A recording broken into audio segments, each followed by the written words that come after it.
باللہ من الشیطان الرجیم بسم اللہ الرحمن الرحیم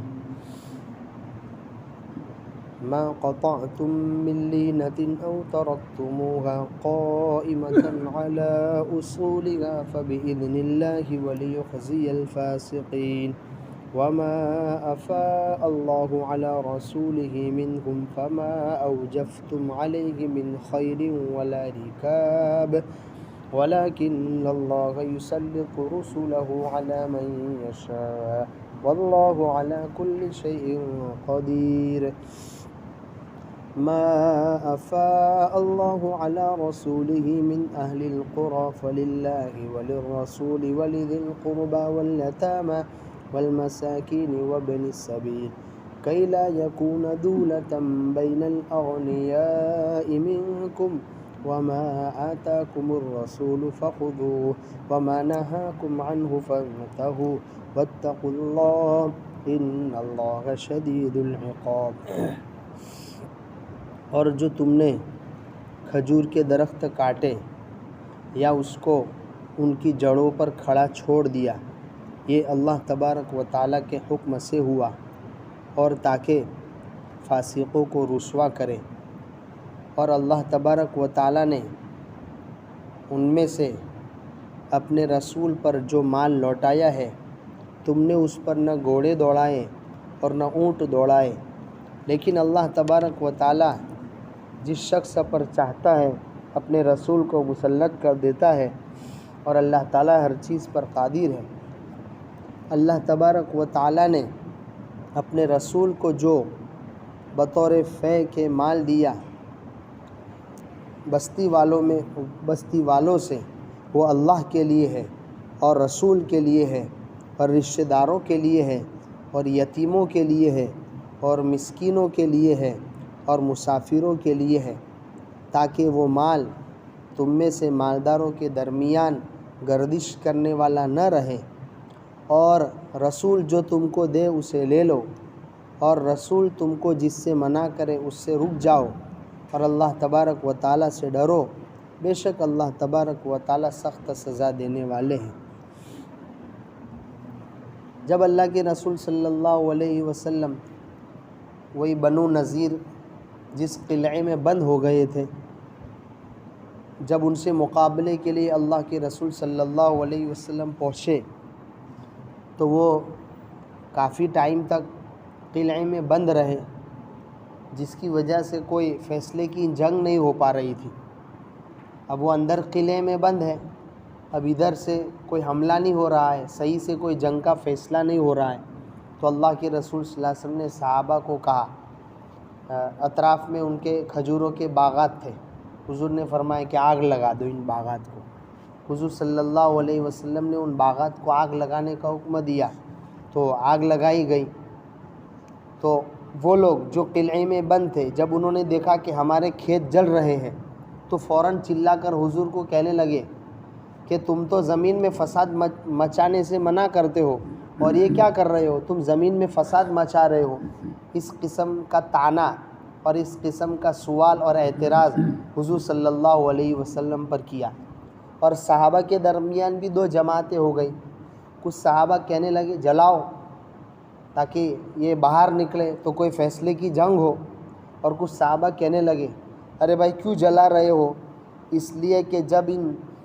یہ بنو نذیر پر جب ہم غلبہ پائیں گے، ہمیں فتح ہوگی، ہم جیتیں گے تو یہ ہمارے ہی ہاتھ میں آنے والا ہے، ہمارے ہی کام میں آنے والے ہیں، تو پھر ان کو کیوں جلا رہے ہو۔ اس طرح صحابہ کرام کی بھی دو رائے ہو گئی، دو جماعتیں ہو گئی،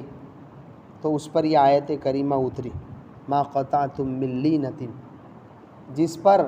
اللہ تبارک و تعالیٰ نے صحابہ کی دونوں جماعت کی جو رائے تھی، دونوں گویا رائے درست تھی۔ یہ اللہ تبارک و تعالیٰ نے فرمایا کہ تم نے جو درخت کاٹے وہ بھی صحیح، اور جو اپنے جڑوں پر کھڑے رہنے دیے وہ بھی صحیح، یعنی دونوں صحابہ کی رائے درست ہے، اور جنہوں نے کاٹے ان کی رائے اس وجہ سے درست ہے، اللہ تبارک و تعالیٰ فاسقین کو رسوا کرنا چاہتے ہیں۔ یہ جو بنو نذیر قلعے میں بند ہے، اللہ تبارک و تعالیٰ ان کو ذلیل کرنا چاہتے ہیں، ان کو رسوا کرنا چاہتے ہیں، تاکہ وہ جلے، ان کو تکلیف ہو، وہ دیکھے کہ ارے یہ لوگ دوسرے لوگ ہمارے مال میں کس طرح تصرف کر رہے ہیں، ہمارے مال میں گویا کس طرح اپنا ہاتھ بڑھا کے اس میں آگ جلا رہے ہیں، اس طرح گویا قلعے میں بند جو فاسقین تھے، اللہ کی دشمن تھے، ان کو تکلیف ہو۔ اور جن صحابہ کرام نے کہا کہ اس کو اپنے حالت پر رہنے دیا جائے، ان کی بھی بات درست ہے، گویا یہ اللہ ہی کے حکم سے ہوا، اور یہ گویا زمین میں فساد مچانا نہیں ہے، یہ کوئی زمین میں فساد مچانا نہیں ہے جو یہودیوں نے حضور صلی اللہ علیہ وسلم پر اعتراض کیا تھا۔ اسی آیت کریمہ کی وجہ سے علماء کرام نے لکھا ہے کہ جنگی مصلحت کی وجہ سے، لڑائی کی کوئی مصلحت ہو تو اس طریقے کا کام کیا جا سکتا ہے، کچھ کھیتی کو جلایا جائے، جنگی مصلحت کی وجہ سے تو باقاعدہ جانیں بھی دینا پڑتی ہے،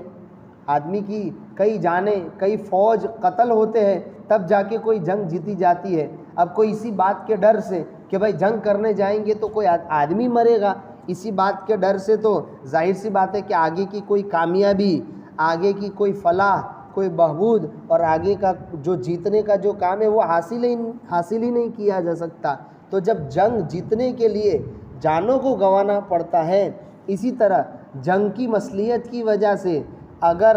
وہ فوج کا کمانڈر، گروہ کا کوئی کمانڈر یہ حکم دیتا ہے کہ اس طریقے سے گویا باغات کو جلا دیا جائے، درختوں کو کاٹ دیا جائے، تو اس میں بھی کوئی حرج کی بات نہیں ہے، جنگی مصلحت کی وجہ سے یہ کام کیا جا سکتا ہے۔ اس کے بعد اللہ تبارک و تعالیٰ نے صحابہ کرام کو خطاب کرتے ہوئے فرمایا کہ دیکھو یہ بنو نذیر کے جو مال باغات کی شکل میں ملے تھے، مکانات کی شکل، اب وہ تو جلا وطن ہو گئے، حضور نے فرمایا کہ اسی شرط پر صلح ہو سکتی ہے کہ یہاں سے تم نکلو، تم کو یہاں سے جانا پڑے گا، اور جو لے جانا چاہو لے جاؤ، ہتھیار نہیں لے جا سکتے۔ تو مکانات بھی ان کے وہیں رہ گئے، اور سارے باغات، ساری زمینیں وہاں تھیں۔ تو یہ سارے باغات اور ساری جو زمینیں تھیں بنو نذیر کے جو وہاں سے بھاگ گئے، یہ حضور صلی اللہ علیہ وسلم کے پاس حضور کو ملی۔ یہ اللہ تبارک و تعالیٰ صحابہ کرام کو کہہ رہے ہیں کہ دیکھو یہ جو زمینیں مل رہی ہے اس پر تم نے باقاعدہ لڑائی نہیں کی، بس ہوا یہ کہ تم یہاں سے وہاں پہنچے، اور اللہ تبارک و تعالیٰ نے ان کے دلوں میں رعب ڈال دیا، خوف ڈال دیا، اور اسی رعب اور خوف کے نتیجے میں وہ باہر نکل کے حضور صلی اللہ علیہ وسلم سے صلح کرنے پر راضی ہو گئے، کوئی باقاعدہ لڑائی کرنا نہیں پڑی۔ جب باقاعدہ لڑائی نہیں ہوئی تو لڑائی کے نتیجے میں جو مال حاصل ہوتا ہے وہ مال غنیمت کہا جاتا ہے، اور وہ غانمین جو ہوتے ہیں یعنی مجاہدین جو ہوتے ہیں اس کے 5 حصے کیے جاتے ہیں، 4 حصے مجاہدین کے درمیان تقسیم ہوتے ہیں، اور 1 حصہ بیت المال میں جمع ہوتا ہے، اس سے غریبوں کی اور وقتی جو بھی ضرورتیں پیش آئے وہ ضرورتیں پوری کی جاتی ہیں۔ تو اللہ تبارک و تعالیٰ کہہ رہے ہیں کہ یہ بنو نذیر کی جو زمینیں ملی ہیں اور بنو نذیر کے جو باغات اور مکانات ملے ہیں، اس پر تم نے باقاعدہ گھوڑے نہیں دوڑائے، ہتھیار نہیں چلائے، اونٹ نہیں دوڑائے، یعنی کوئی باقاعدہ لڑائی نہیں ہوئی ہے۔ جب لڑائی نہیں ہوئی ہے تو یہ مال غنیمت نہیں ہے، بلکہ اس کا نام ہے مال فی۔ مال فی اس مال کو کہتے ہیں جو بغیر لڑائی کے حاصل ہو جائے، تو یہ بغیر لڑائی کے حاصل ہونے والا مال ہے، لہذا یہ مال اللہ اور اس کے رسول کا ہے، اس میں مجاہدین کا کوئی حصہ نہیں، مجاہدین کا کوئی حصہ نہیں۔ تو پھر اس مال کے مصارف کون، یعنی کہاں کہاں یہ مال خرچ کیا جائے گا، اللہ تبارک و تعالیٰ نے دوسری آیت میں وہ بتایا کہ یہ اللہ کے لیے ہے، یعنی اللہ کا نام تو برکت کے طور پر آیا چونکہ اصل مالک ہر چیز کا اللہ تبارک و تعالیٰ ہے، اور رسول کے لیے ہے، اور رسول کے رشتہ داروں کے لیے ہے، اور یتیموں کے لیے ہے، مسکینوں کے لیے ہے، اور جو مسافر سفر کی حالت میں کنگال ہو جائے، تنگ دست ہو جائے، ضرورت مند ہو جائے، اس کے لیے ہے۔ یہ اللہ تبارک و تعالیٰ نے اس مال فی کے مصرف بتائے، خرچ کرنے کی جگہ بتائی کہ یہ مجاہدین کا تو حصہ ہے ہی نہیں، مال فی تو یہ کن کا حصہ ہے؟ یہ حضور صلی اللہ علیہ وسلم کے جو رشتہ دار تھے، جنہوں نے آپ علیہ الصلاۃ والسلام کی مدد کی، آپ کا ساتھ دیا، اس وجہ سے ان کو یہ ان میں سے دیا جائے گا، یتیموں کو دیا جائے گا، مسکینوں کو دیا جائے گا، اور مسافروں کو دیا جائے گا۔ گویا قیامت تک غریبوں کی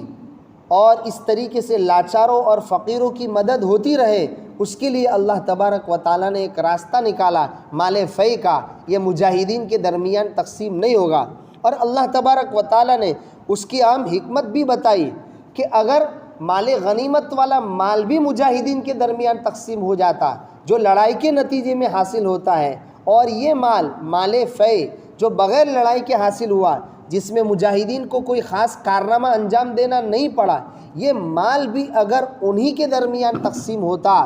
تو پھر اس کا نتیجہ یہ ہوتا کہ لا یکون دولۃ بین الاغنیاء منکم، پھر تو ساری کی ساری دولت ایک طبقے کے درمیان ہی گردش کرتی رہتی، جیسا کہ موجودہ زمانے میں ہوتا ہے اور کئی ممالک میں یہ اس طریقے کے نظام اپنائے جاتے ہیں کہ جس میں مالدار ہی ہوتا چلا جاتا ہے، ساری دولت اس طریقے کے اصول کے ذریعے بڑے ہی جن سے حکومتوں کے کام چلتے رہے، جن سے حکومت بڑے بڑے قرضے وصول کرتے رہے، انہی یعنی اس طریقے کے مارکیٹ بھی لائی جاتی ہے اور مارکیٹ کے اصول اور قوانین بھی اسی طریقے کے بنائے جاتے ہیں کہ ساری کی ساری دولت سمیٹ کر وہی بڑا جس کو انہوں نے مالدار سمجھا ہے انہی کو ملتی رہے، اور وہی 1 نمبر کے 2 نمبر کے مالدار بنتے رہے، اور ہر اعتبار سے غریب تر ہوتا رہے اور وہی پیستا رہے۔ قرآن مجید نے، شریعت نے، اللہ تبارک و تعالیٰ نے جو دھرم اور مذہب اتارا ہے اس میں اس طریقے کا اصول نہیں ہے، یہ اصول بنایا گیا۔ چنانچہ اسی بنیاد پر اللہ تبارک و تعالیٰ نے مالداروں کو بہت بڑا حق ان کے مالوں میں زکوٰۃ کا واجب کیا۔ یہ زکوٰۃ اسی لیے ہے تاکہ غریب بھی معاشرے میں چلنے پھرنے کی سکت رکھ سکے۔ دنیا میں رہتے ہوئے جس طرح ایک مالدار کو ضرورت وابستہ ہے، گھر کی ضرورت وابستہ ہے، بیوی بچوں کی ضرورتیں وابستہ ہے اور دیگر اخراجات کی ضرورت وابستہ ہے، تو جس طرح ایک مالدار کو یہ ضرورتیں وابستہ ہے، اسی طرح غریبوں، لاچاروں اور محتاجوں کو بھی تو یہ ضرورتیں وابستہ ہے۔ ان کو بھی تو کھانا ہے، ان کو بھی تو بدن ڈھانپنا ہے، ان کو بھی تو سردی اور گرمی سے بچنے کے لیے مکان کی ضرورت ہے۔ تو پھر ساری کی ساری دولت اگر اس طرح ایک ہی طبقے کو دے دی جاتی، وہی مالدار ہوتا چلا جاتا، تو غریب اپنی زندگی کس طرح کاٹتا؟ اسی بنیاد پر اللہ تبارک و تعالیٰ نے مالداروں پر زکوٰۃ بھی واجب کی، اور وقتاً فوقتاً جب بھی کوئی معاشرے پر کوئی مصیبت آن پڑے، سیلاب کی زد میں لوگ آ گئے، یا اچانک کوئی گاؤں کا کوئی قرضے میں اتر گیا مجبوری کی بنیاد پر، اس طرح اگر کوئی بھی مصیبت آتی ہے تو اس مصیبت میں مالداروں کو وہاں اپنا ہاتھ بٹانا، اس کو شریعت ضروری قرار دیتا ہے۔ اور اسی طرح ایک مستقل شریعت نے فنڈ متعین کر دیا، یہ مال فے والا، یہ حضور صلی اللہ علیہ وسلم اس میں سے ان سب کو دیتے تھے، اور پھر وہی